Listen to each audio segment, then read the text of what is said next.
ഇന്നത്തെ പല പേരൻസിനുമുള്ള വലിയൊരു ദുഃഖമാണ് എൻ്റെ പിള്ളേർ ദൈവസന്നിധിയിൽ വരുന്നില്ല, അല്ലെങ്കിൽ ചർച്ചിൽ വന്നാലും, അല്ലെങ്കിൽ എവിടെയെങ്കിലും നമ്മൾ വിളിച്ചാൽ ചർച്ചിലോട്ട് പോകാമെന്ന് വിളിക്കുമ്പോൾ അവർ അതിനൊരു ശരിയായ ഒരു റെസ്പോൺസ് കൊടുക്കുന്നില്ല എന്നുള്ള ഒരു ദുഃഖം ഇന്നത്തെ പല ക്രിസ്തീയ കുടുംബങ്ങളിലും ഉണ്ട്.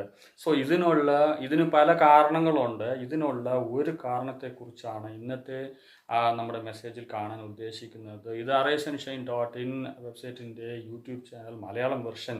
ഞാൻ കർത്തരിൽ പ്രിയപ്പെട്ട സഹോദരൻ. വരൂ, ഇന്നത്തെ മെസ്സേജിലേക്ക് നമുക്ക് കിടക്കാം. സോ ഇന്നത്തെ ക്രിസ്തീയ കുടുംബങ്ങളിൽ പലരും നല്ല ഭയഭക്തിയുള്ള കുടുംബങ്ങളാണ്. പക്ഷേ അവരുടെ അടുത്ത തലമുറ വരുമ്പോൾ പലർക്കും ആ ഒരു 100% ഒരു ആത്മീകമായ ഒരു വഴിയിലേക്ക് അവർക്ക് നടക്കാൻ അല്ലെങ്കിൽ കഴിയുന്നില്ല. അല്ലെങ്കിൽ അങ്ങനെ പേരൻസ് അവരെ നയിച്ചാലും അതിൽ അവർ പൂർണ്ണമായും ആ വഴിയിലേക്ക് നടക്കാൻ അവർക്ക് സാധിക്കുന്നില്ല. പലർക്കും ഇൻട്രസ്റ്റ് ഇല്ല, പിള്ളേർക്ക് പലർക്കും ഇൻട്രസ്റ്റ് ഇല്ല. ഇതിൻ്റെ കാരണം എന്താണെന്ന് പലരും ആലോചിച്ച് തല പുകയുന്ന ആൾക്കാരുണ്ട്. ഇതിന് പല കാരണങ്ങളുണ്ടെങ്കിലും നമ്മൾ ബൈബിളിൽ കാണുന്ന ഒരു ഇൻസിഡൻറ്റ് വെച്ച് ഒരു കാരണം മാത്രം നമ്മൾ ഇന്ന് കാണാൻ ഉദ്ദേശിക്കുന്നത്. 2 രാജാക്കന്മാരുടെ പുസ്തകം 4-ാം അധ്യായം തുടക്കത്തിൽ നിന്ന് നമ്മൾ വായിച്ചു വരുമ്പോൾ എലീശയുടെ അടുക്കിൽ വരുന്ന ഒരു സ്ത്രീ പ്രവാചകന്മാരുടെ അവരുടെ ഇതിൽ പെട്ട ഒരു മരിച്ച പ്രവാചകൻ്റെ ഒരു ഭാര്യയാണ് എലീശയുടെ അടുത്ത് വന്ന് തൻ്റെ കഷ്ടങ്ങളെ പറ്റി പറയുന്നത്. അവൻ ദൈവഭക്തി ഉള്ളവനായിരുന്നു, അവൻ നല്ല ഒരു പ്രവാചകനായിരുന്നു, എല്ലാം തന്നെ കറക്റ്റാണ്. പക്ഷേ അവൻ ചില കടങ്ങൾ വാങ്ങിയിരുന്നു. ഈ കടങ്ങൾ ഉള്ളപ്പോൾ തന്നെ അവൻ മരിച്ചുപോയി. ഇപ്പോൾ എൻ്റെ 2 പുത്രന്മാരെയും അവർ കടങ്കാർ വന്ന് അടിമകളായി കൊണ്ടുപോകാൻ നിൽക്കുകയാണ്. ഞാനിപ്പോൾ എന്ത് ചെയ്യണം എന്നാണ് ആ സ്ത്രീ ചോദിക്കുന്നത്.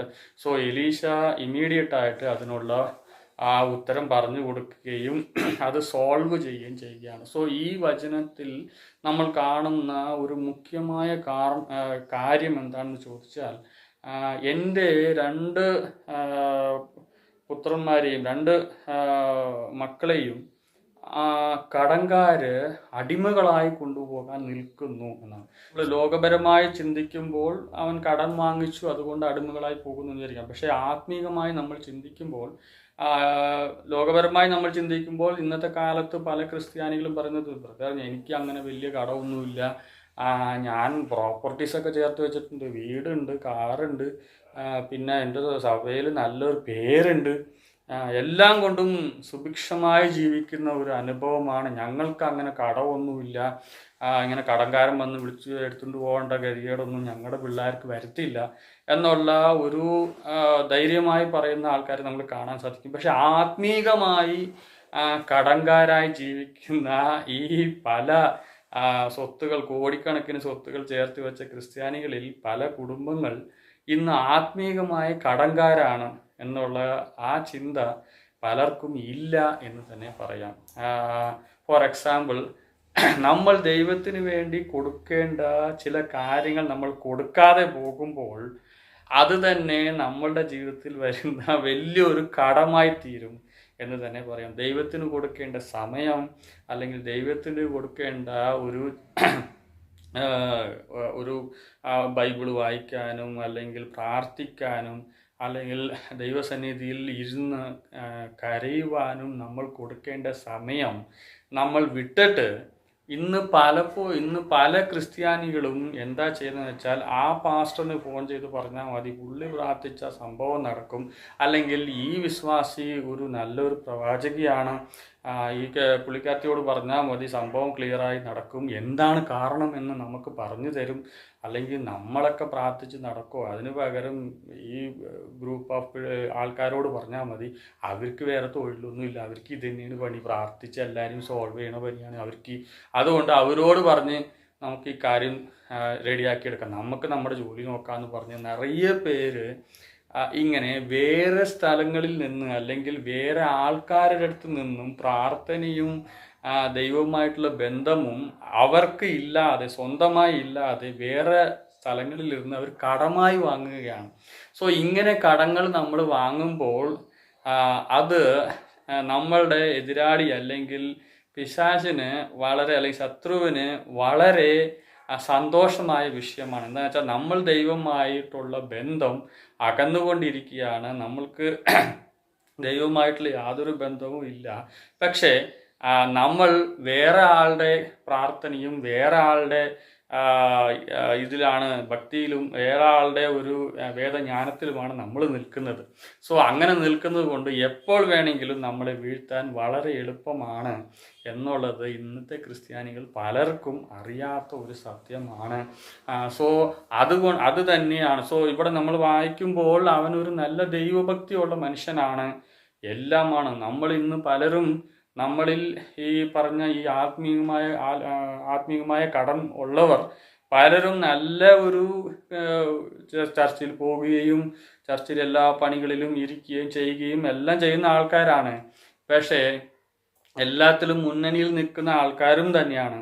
പക്ഷേ കടം വാങ്ങിക്കുന്ന സ്വഭാവം, പല കടങ്ങളും ഇങ്ങനെ കിടക്കുകയാണ്. സോ നമ്മൾ ബൈബിളിൽ വായിക്കുമ്പോൾ നീ അനേകം ജാതികൾക്ക് കടം കൊടുക്കും, നീ കടൻ വാങ്ങാതിരിക്കുമെന്നാണ്. സോ ഇത് നമ്മൾ ഇതായിട്ട് കാശിൻ്റെ കാര്യത്തിൽ മാത്രമല്ല, നമ്മളുടെ പ്രാർത്ഥന വേറെ ജാതികൾക്ക് നമ്മൾ കടമായി കൊടുക്കേണ്ടിയിരിക്കുന്നു. നമ്മൾ പലർക്കും വേണ്ടി പ്രാർത്ഥിക്കാൻ വേണ്ടി വിളിക്കപ്പെട്ടവരാണ്. നമ്മൾക്ക് ദൈവം തന്നിരിക്കുന്ന ദൈവികമായ ജ്ഞാനം പലർക്കും പകർന്നു കൊടുക്കേണ്ടവരാണ്. ക്രിസ്തുവിനെ നമ്മൾ പകർന്നു കൊടുക്കേണ്ടവരാണ്, കടമായി കൊടുക്കേണ്ടവരാണ്.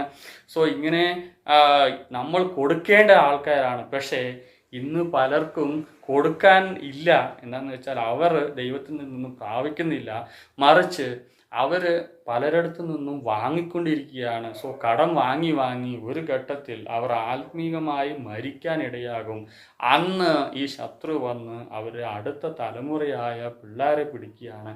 സോ ഇന്നത്തെ പിള്ളേർ പലരും നമ്മൾ പ്രാർത്ഥിക്കുകയും നമ്മൾ ദൈവത്തോട് ബന്ധം കാണിക്കുന്നതും ബന്ധം പുലർത്തുന്നതും കാണാത്തത് കൊണ്ട് തന്നെയാണ് അവർ ശത്രുവിൻ്റെ കീഴിൽ അടിമകളായി പോയിക്കൊണ്ടിരിക്കുകയാണ്. നമ്മളുടെ മുമ്പിൽ പലരും ആക്ട് ചെയ്യുന്നുണ്ട് നല്ല പിള്ളേരായി, പക്ഷേ ശത്രു അവരെ എളുപ്പമായി അവൻ്റെ അടിമത്തനത്തിലേക്ക് കൊണ്ടുപോയിക്കൊണ്ടിരിക്കുകയാണ്. സോ ഇന്ന് തന്നെ നമ്മൾ ഈ കടം വാങ്ങിക്കുന്ന സ്വഭാവം നമ്മൾ നിർത്തണം. ഈ കടങ്ങൾ മുഴുവനും നമ്മൾ തിരിച്ച് അടയ്ക്കാനുള്ള എല്ലാവിധമായ കാര്യങ്ങളിലും നമ്മൾ ചെയ്യേണ്ടിയിരിക്കുന്നു. അങ്ങനെ ചെയ്തില്ലെങ്കിൽ നമ്മളുടെ ഫ്യൂച്ചർ അത് എങ്ങനെ പോകും എന്നുള്ളത് അടുത്ത വിഷയം. പക്ഷെ നമ്മുടെ അടുത്ത തലമുറയിലുള്ള ഫ്യൂച്ചർ ശത്രുവിൻ്റെ കയ്യിലായിരിക്കും, അവർ അടിമകളായിരിക്കും. വേറൊരു കാര്യം കൂടി ആലോചിക്കണം, അവർ അടിമകളായിട്ടാണ് കൊണ്ടുപോകുന്നത്. കാശ് കൊടുത്താൽ തിരിച്ച് നിൻ്റെ പിള്ളേരെ വിളിച്ചുകൊണ്ട് പോകാം എന്നുള്ള അങ്ങനത്തെ കോൺസെപ്റ്റ് അവിടെ ഇല്ല. ഫുള്ളി അടിമകളായാണ് കൊണ്ടുപോകുന്നത്. സോ ഇവരുടെ വീട്ടിൽ, ഈ പ്രവാചകന്റെ വീട്ടിൽ വേറെ ഏത് കാര്യങ്ങളുമില്ല, കുറച്ച് ഭരണിയിൽ കുറച്ച് എണ്ണയല്ലാതെ വേറെ ഒന്നുമില്ല എന്നാണ് ആ സ്ത്രീ പറയുന്നത്. എന്ന് വെച്ചാൽ മറ്റേ എല്ലാ കാര്യങ്ങളും അവർ വിറ്റ് തീർന്നു എന്നതാണ് സത്യം. സോ ഇങ്ങനത്തെ ഒരു പരിസ്ഥിതി നമുക്ക് വരരുത്. നമ്മൾ പലർക്കും കൊടുക്കുന്നവരായി തീരണം, ആത്മീയമായ കാര്യങ്ങൾ കടം കൊടുക്കുന്നവരായി തീരണം. അങ്ങനെ തീരുമ്പോൾ നമ്മളുടെ നിക്ഷേപങ്ങൾ സ്വർഗത്തിൽ വലിയതായിരിക്കും. അല്ലെങ്കിൽ നമ്മൾ കടംകാരനായി മുങ്ങി നമ്മൾ ഒരു ദിവസത്തിൽ നമ്മൾ മാത്രമല്ല നമ്മളുടെ അടുത്ത സന്തതിയും ശത്രുവിൻ്റെ കയ്യിൽ അകപ്പെടാൻ ഇടയാകും എന്നതാണ് ഈ സത്യത്തിൽ നിന്ന് നമ്മൾ കാണാൻ ഉദ്ദേശിക്കുന്നത്. സോ നമ്മൾ ഇന്ന് തന്നെ മാനസാന്തരപ്പെടുക. നമ്മളിൽ വന്ന പ്രാർത്ഥനാ കുറവുകൾ ദൈവത്തിന് വേണ്ടി കൊടുക്കേണ്ട സമയത്തിന് പകരം നമ്മൾ ലോകപരമായ കാര്യങ്ങൾക്ക് നമ്മൾ സമയം ചെലവിടുന്നത്, എങ്ങനെയാണ് നമ്മുടെ സമയം നമ്മൾ കളയുന്നത് എന്നതിനെക്കുറിച്ചൊക്കെ ആലോചിച്ച് ഒരു പ്രോപ്പറായിട്ടുള്ള ഒരു സമയം ദൈവത്തിന് വേണ്ടി കൊടുക്കുക. പ്രോപ്പറായിട്ടുള്ള നമുക്കുള്ള വരങ്ങൾ, താലന്തുകൾ എല്ലാം തന്നെ ദൈവത്തിന് വേണ്ടി ചെലവിടാം. അങ്ങനെ ചെലവിടുമ്പോൾ നമ്മളുടെ നിക്ഷേപങ്ങൾ, നമ്മുടെ സമ്പത്ത് സ്വർഗത്തിൽ അത് വലുതായിരിക്കും. നമ്മുടെ പിള്ളേരും അനുഗ്രഹമായിട്ടുള്ള പാത്രങ്ങളായി ഈ ലോകത്തിൽ മാത്രമല്ല മറിച്ച് സ്വർഗത്തിലും എത്താൻ അവർക്ക് സാധിക്കും. സോ ഈ കാര്യങ്ങൾ നമ്മൾ ഓർമ്മയിൽ വെച്ച് നമ്മൾ കണ്ടിന്യൂ ചെയ്യാം. ദൈവം നമ്മളെ അനുഗ്രഹിക്കട്ടെ.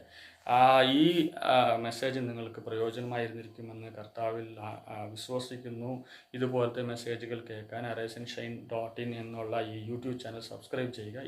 ഈ മെസ്സേജ് തന്നെ തമിഴ് വെർഷനിലും ഇതേ ചാനലിൽ തന്നെ ഉണ്ട്. നിങ്ങൾക്ക് അറിയാവുന്ന എല്ലാവർക്കും തന്നെ ഷെയർ ചെയ്യാവുന്നതാണ്. ദൈവം നിങ്ങളെ അനുഗ്രഹിക്കും.